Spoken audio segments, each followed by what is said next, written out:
We'll start with Chris. Oh, hey, KJ, thanks for doing the call today. People talk about teams needing to play their best ball in December and January. Last several weeks have been kind of uneven. Lost to Detroit, the tough first half against Indianapolis, then Green Bay the other day. What do you guys need to do to get to playing your best ball as the playoffs get closer here? I think we just need to find our rhythm. Like you said, early in games. That's really it. I think each week is its own. So I try not to, really compare week to week, and kind of take each week as its own, and go out and play Vikings football to know the way we know how. Like that's got us the 12 wins that we have today.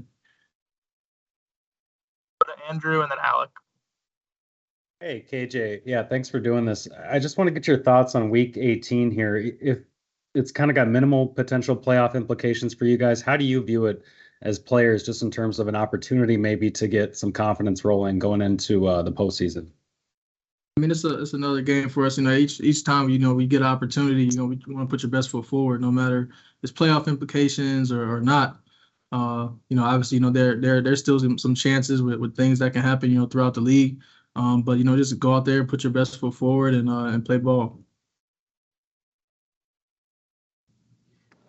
Hey, KJ. Thanks for doing this for sure. Just curious, schematically, how different did you feel like they played you guys last night compared to the first time around? And what stood out to you just observing the coverage in real time? Oh, they definitely weren't trying to let us get anything over the top, which is a respect thing. They were playing a lot of shell coverage. It wasn't a bunch of man-to-man and things like that. It was a bunch of shell coverage and a lot of guys. I mean, sometimes you see, 4 or 5 guys covering 2, different guys, covering, less of us. So it's definitely a respect thing. So, they were that's the one thing that stood out. They weren't trying to give up big plays. All right, Chris. Yeah, hey, KJ, when we talked to you yesterday about the offensive line, you didn't know the nature of the injuries. Schlottman has a broken fibula, and Coach said today that Brian O'Neill's injury is significant. He doesn't know how long he'll be out, but he'll definitely be out against Chicago. And then Bradbury's status is uncertain. Just your thoughts of moving forward with what potentially could be a patchwork, offensive line with several guys out. I mean, we believe in everybody that we have. Obviously, it's very unfortunate, and hopefully those guys can get back as soon as possible. But we'll work with what we have. We trust everybody in this locker room. That's why they're in this locker room.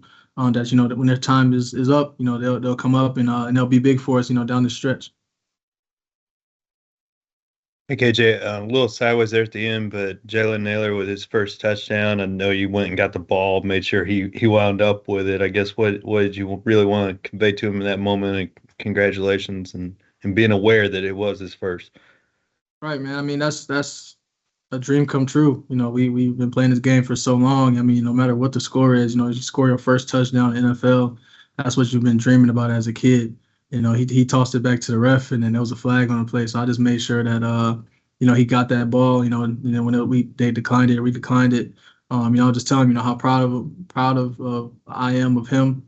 And getting his opportunities, getting on the field, embracing his role, and you never know. What I'm saying? He probably had no clue he would come out of the game with however many catches and yards and touchdowns and things like that. So I'll just telling him how proud of him I was of him, and making sure he kept that. That was huge.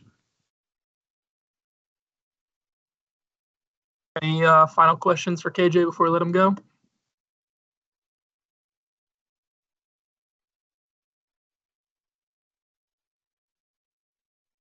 think we're all good. Appreciate your time, KJ.